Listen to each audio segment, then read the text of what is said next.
छात्र चाहते हैं कि धर्मेंद्र प्रधान इस्तीफा दें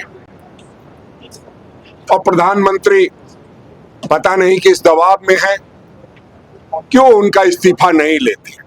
तो छात्रों के आक्रोश को हम लोग समेटने आए हैं।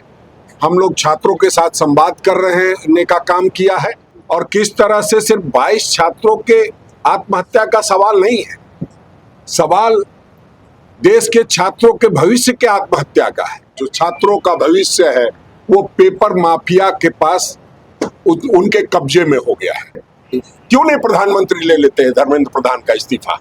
क्यों नहीं प्रधानमंत्री छापेमारी करा देते हैं?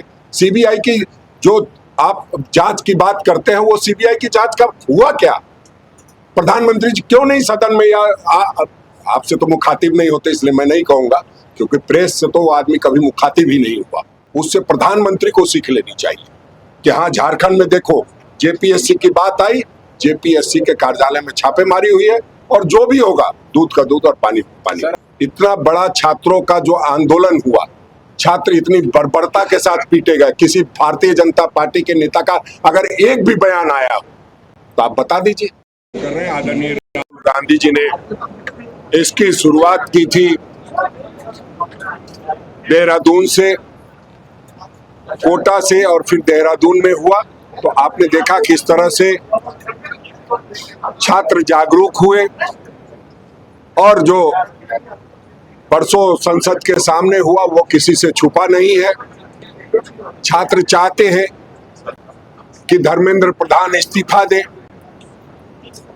और प्रधानमंत्री पता नहीं किस दबाव में है, क्यों उनका इस्तीफा नहीं लेते। तो हम लोग लगातार छात्रों की गूंज के माध्यम से छात्रों के साथ संवाद करते रहेंगे। और जो आज हमने देखा है, जो हमारे साथी ने पूछा कि भाई कितने लोग परसों का वो देखे हैं, तो मैं आप सबों का उसके लिए धन्यवाद भी करूंगा कि जो मीडिया है, जो सोशल मीडिया है, उन सब ने इस बात का ख्याल रखा है और सब जगह पे सारी बातें लोगों के सामने हैं। तो छात्रों के आक्रोश को हम लोग समेटने आए हैं। हम लोग छात्रों के साथ संवाद कर रहे का काम किया है और हम समझते हैं जो राहुल गांधी जी कहते हैं कि किस तरह से शिक्षा व्यवस्था पूरी तरह से चौपट कर दी गई है, उस शिक्षा व्यवस्था को दुरुस्त करने का एक प्रयास है हम लोगों का कि आप शिक्षा व्यवस्था को दुरुस्त कीजिए। किस तरह से लाखों की संख्या में स्कूल बंद हो रहे हैं, निजी विद्यालय और निजी विश्वविद्यालय खुल रहे हैं और किस तरह से सिर्फ 22 छात्रों के आत्महत्या का सवाल नहीं है, सवाल देश के छात्रों के भविष्य के आत्महत्या का है। देश के छात्रों के भविष्य की हत्या हो रही है और जिस तरह से सीबीएसई के पेपर में जो ओएसएम सीट पे गड़बड़ियां पाई गई, या अभी भी जो नीट के रिजल्ट आए हैं उसमें जिसको 138 है उसका 38 दिखाया जा रहा है, 638 है उसको 38 दिखाया जा रहा है। तो उससे ये प्रतीत होता है कि पूरा जो पेपर का मामला है, जो छात्रों का भविष्य है, वो पेपर माफिया के पास उनके कब्जे में हो गया है। तो उसको कब्जे से छुड़ाने के लिए, धर्मेंद्र प्रधान का इस्तीफा लेने के लिए हम लोग लगातार इस तरह के कार्यक्रम करते हैं। नीट को लेकर धर्मेंद्र प्रधान का इस्तीफा मांग रहे हैं। जेपीएससी के भी अनियमितता सामने आई है। 2000 में झारखंड अलग हुआ, लेकिन अभी तक 14 बार ही जेपीएससी का एग्जाम हो पाई है। जेपीएससी में गड़बड़ी हुई है, उसके लिए सीआईडी ने कल रेड भी किया है। तो इसको लेकर हेमंत सोरेन का इस्तीफा क्यों नहीं मांगा? नहीं देखिए, मैं एक बता रहा हूँ सर, जब चेयरमैन का जब इस्तीफा दिया गया तो नीट के चेयरमैन का भी इस्तीफा मांगा जा सकता था, शिक्षा मंत्री का इस्तीफा मांगा। बिल्कुल, मैं कह तो रहा हूँ कि यहाँ जब न्यू डली जेपीएससी की इन लोगों को बनाने का के सलाखों के पीछे वो कब गए? जब राष्ट्रपति शासन लगा और ये महसूस किया गया कि तमाम जो गड़बड़ियां है ये लोग कर रहे हैं। उसका नाम आप जानते हैं, दिलीप प्रसाद हो, गोपाल सिंह हो, गंगोत्री कुजूर हो और पता नहीं कौन कौन लोग थे जो आप जानते हैं, आप ही के शहर के जो मुख्यमंत्री हुआ करते थे उनके नजदीकी लोग थे। क्या कार्रवाई हुई? कुछ भी नहीं हुई। उन पर कोई कार्रवाई इन लोगों के द्वारा नहीं की गई। माननीय मुख्यमंत्री हेमंत सोरेन जी कि जब नॉलेज में ये बात आई, आज वो आंदोलन कर रहे हैं भारतीय जनता पार्टी के लोग और कल कर रहे हैं। उससे पहले उन्होंने सीआईडी को निर्देश दिया कि क्या गड़बड़ी है वो पकड़ के बताइए। ऐसा नहीं है कि सीधे इस्तीफा ले लिया किसी का। उन्होंने कहा कि आप जाकर के सीधा ये कीजिए कि क्या गड़बड़ी हो रही है, और नतीजा आप देख रहे हैं कि जैसे ही सीआईडी की छापेमारी हुई या जो एसीबी की छापेमारी हुई, तो ये क्यों नहीं प्रधानमंत्री ले लेते हैं धर्मेंद्र प्रधान का इस्तीफा? क्यों नहीं प्रधानमंत्री छापेमारी करा देते हैं? सीबीआई की जो आप जांच की बात करते हैं, वो सीबीआई की जांच का हुआ क्या?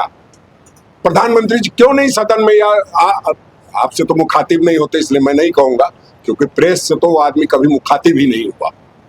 अगर चौथा स्तंभ हम मानते हैं, आपसे मुखातिब तो होना चाहिए। एक्सक्लूसिव जो मेरी बात सुनेगा, जो मेरी बात कहेगा, उससे वो मिलते हैं। तो हम समझते हैं कि जो कार्रवाई हुई है उससे प्रधानमंत्री को सीख लेनी चाहिए कि हाँ, झारखंड में देखो जेपीएससी की बात आई, जेपीएससी के कार्यालय में छापेमारी हुई है, और जो भी होगा दूध का दूध और पानी पानी। सर, आपने बोला कि राहुल गांधी की गिरफ्तारी कल हुई। राहुल गांधी जो छात्रों था उनके साथ प्रदर्शन करने वहां पहुंचते, उनकी गिरफ्तारी होती है। आज भारतीय जनता पार्टी युवा मोर्चा जब कांग्रेस कार्यालय घेराव करने जाती है तो इरफान अंसारी का बयान आता है कि अगर कांग्रेस कार्यालय घेराव करेंगे तो उनके लाठियां बरसाई जाएगी, लाठियों से पीटा जाएगा। नहीं, आप ये बताइए कि हम प्रधानमंत्री को संसद में घेर रहे हैं, हम प्रधानमंत्री के घर में जाकर के छात्रों की बात कहना चाहते हैं, वो कांग्रेस के दफ्तर क्यों आना चाहते हैं? पहले उद्देश्य तो क्लियर करें। सिर्फ और सिर्फ के प्रधानमंत्री की चमचागिरी करेंगे, देश के लोगों को धोखा देने का काम करेंगे, जो बच्चों के भविष्य के साथ खिलवाड़ कर रहा है उससे ध्यान भटकाने का काम करेंगे, वो करना आप कीजिए, आपको मुबारक हो। इतना बड़ा छात्रों का जो आंदोलन हुआ, छात्र इतनी बर्बरता के साथ पीटे गए, किसी भारतीय जनता पार्टी के नेता का अगर एक भी बयान आया हो तो आप बता दीजिए। क्या वो सिर्फ बच्चे कांग्रेस पार्टी के बच्चे हैं? वो आम लोगों के बच्चे हैं। अभी पता नहीं चल रहा है, जमीन खिसक चुकी है। प्रधानमंत्री के बारे में जिस तरह की बातें कही जा रही है, मैं नहीं कह सकता हूं, छात्र के मुंह की बात बोल रहा हूं। आप देखिएगा सोशल मीडिया पे क्या चल रहा है। 56 इंच का बंदर नरेंद्र, हम इसकी भर्त्सना करते हैं, लेकिन छात्रों की आवाज इस तरह की आ रही है तो सोचना चाहिए कि प्रधानमंत्री के खिलाफ कितना लोगों में आक्रोश है, और उस आक्रोश को समेट करके हम सकारात्मक तरीके से, आदरणीय राहुल गांधी जी बातों को रखना चाहते थे, लेकिन उनके साथ भी क्या व्यवहार किया गया, विपक्ष के नेता है और उनके साथ जिस तरह का व्यवहार किया गया वो सबने देखा है। तो हम सभी तरह के व्यवहार के लिए तैयार हैं, लेकिन हम इस बात से कभी पीछे नहीं हटने वाले हैं कि लीक प्रधानमंत्री है, जो पेपर लीक कराने वाला शिक्षा मंत्री है, वो अविलंब इस्तीफा दे। इस मांग के साथ हम लड़ाई को जारी रखें।